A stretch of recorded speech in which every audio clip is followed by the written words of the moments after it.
की आपकी लाइफ से मात्र 5 मिनट इन्वेस्ट करने के लिए बोलूं और उसके बदले में आपको कैंसर जैसी जानलेवा बीमारी से मुक्ति या बचाव का राह दिखाऊं, क्या आप मेरे साथ साथ देंगे? अगर अब भी आपका जवाब ना है तो ये बहुत बड़ी त्रसदी है।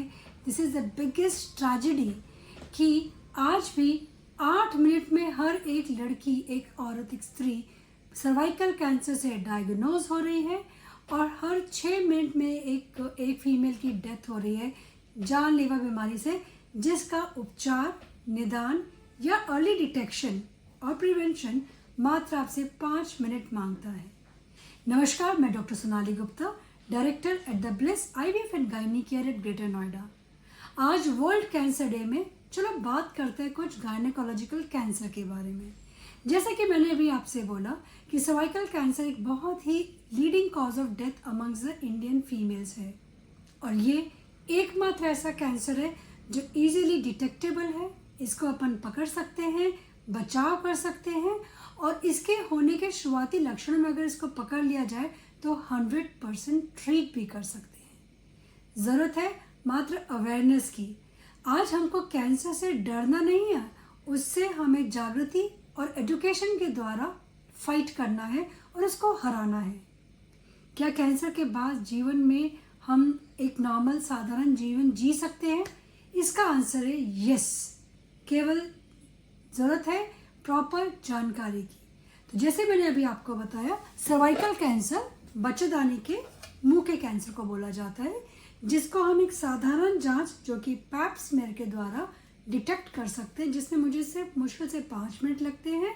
आपको दर्द भी नहीं होता, OPD प्रोसीजर है एंड सबसे इम्पॉर्टेंट चीज़ जो है सरकारी अस्पताल में मुफ्त में की जाती है। बावजूद उसके आज शायद मुट्ठी भर लोग भी, not even 4% females are getting their cervical pap smear done. Next come the role of breast cancer. Breast cancer में definitely बहुत सारे फैक्टर्स प्ले करते हैं, जैसे कि जेनेटिक्स होते हैं, लाइफस्टाइल होते हैं, ब्रेस्ट फीडिंग को अगर आपने नहीं कराया होता है, बट इसका भी जो डिटेक्शन होता है सेल्फ ब्रेस्ट एग्जामिनेशन के द्वारा। आप नहाते समय खुद अपने ब्रेस्ट को फ्लैट ऑफ पाम से आप पैल्पेट करके कोई भी अगर आपको कोई लंप, मास या कोई आपको उसमें पकड़िंग इफेक्ट मिलता है तो इमीडिएटली अपने कंसल्टेंट को कांटेक्ट कर सकते हैं, नंबर 1। नंबर 2, आप मैमोग्राफी या आप अल्ट्रासाउंड करवा सकते हैं। तो अगर आपको इनिशियल स्टेज में ब्रेस्ट कैंसर भी डायग्नोज हो जाता है, इसके लिए भी आपका 100% ट्रीटमेंट से लाइफ पॉसिबल है। अभी भी मेरे पास बहुत सारे में ब्रेस्ट कैंसर सर्वाइवर पेशेंट्स हैं जो आते हैं और बाकी लोगों को हमसे इसीलिए मिलाते हैं कि when they came to me and they were diagnosed to have a breast cancer, उनको लगा था कि उनकी लाइफ वहीं ख़त्म हो गई है and now they are saying कि they are actually living their life. आपको एक बार ऐसी कैंसर जैसी चीज़ों का फेस करने के बाद शायद लाइफ का रियल सेंस समझ में आता है एंड आप अपनी लाइफ ज़्यादा अच्छे तौर पे जीते हैं और हर दिन जीते हैं। तो जैसे हमने बात किया, हम लोग आज गायनेकोलॉजिकल कैंसर के बारे में बात कर रहे हैं। एक सबसे ज़्यादा कॉम्प्लिकेटेड जो होता है और साइलेंट किलर होता है ओवेरियन कैंसर। ये एक ऐसा कैंसर जो धीरे धीरे बॉडी में ग्रो करता है, कोई खास लक्षण नहीं देता है।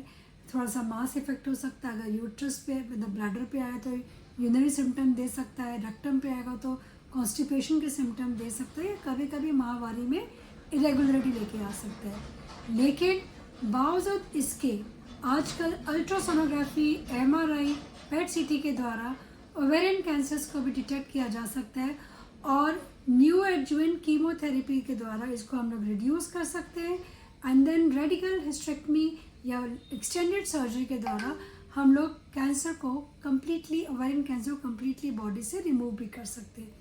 ज़रूरत है समय पर जानकारी होने की। उसके बाद अगर हम लोग बात करेंगे तो यूट्राइन बॉडी का कैंसर या मसल्स का कैंसर, एंडोमेट्रियम का कैंसर, ये कैंसर्स होते हैं जिसमें कि लाइफस्टाइल का बहुत बड़ा योगदान होता है। आप हेल्दी लाइफस्टाइल लीड करिए, आपकी रेगुलरिटी होनी चाहिए, साइक्लिकल रेगुलरिटी को हम लोग मॉनिटर कर सकते हैं, इनफर्टिलिटी के साथ में एसोसिएटेड होता है, डायबिटीज़ के साथ में एसोसिएटेड होता है।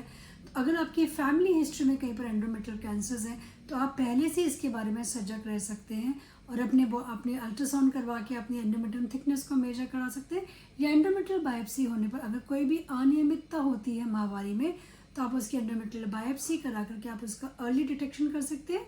Definitely as I have already told, endometrial cancer के मेरे एक पेशेंट का मैंने ग्रेटर नोएडा में पहली बार जो लैप्रोस्कोपिक रिमूवल किया था, वो पेशेंट अभी कुछ दिन पहले आई थी और मुझसे अपने कान के छेद के बड़े होने के कारण से वो झुमका नहीं पहन पा रही थी, तो उसको छोटा कराने का ऑपरेशन करने की बात करी थी।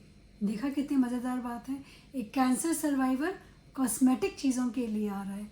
तो ज़रूरत है जागृति की, अर्ली डिटेक्शन की, और उसको आपको उतनी ही पॉजिटिव एटीट्यूड में अपना ट्रीटमेंट कंप्लीट करने की। जैसे हमने बात किया सर्वाइकल कैंसर के लिए, ब्रेस्ट कैंसर के लिए, endometrial cancer and ovarian cancers के लिए, क्या हम इन कैंसर से बच भी सकते हैं?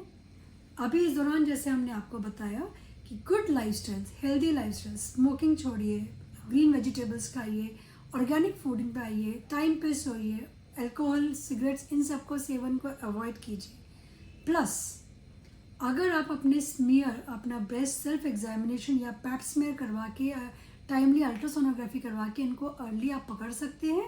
और प्रिवेंशन के लिए हमारे पास में कुछ वैक्सीन उपलब्ध हैं, जैसे कि मैं अक्सर बताती हूँ, सर्वाइकल कैंसर प्रिवेंशन के लिए ह्यूमन पैपिलोमा वायरस, जो कि उसके लिए रिस्पॉन्सिबल वायरस होता है, उसकी वैक्सीन आजकल इंडिजिनियसली इंडिया में बनने लगी हैं।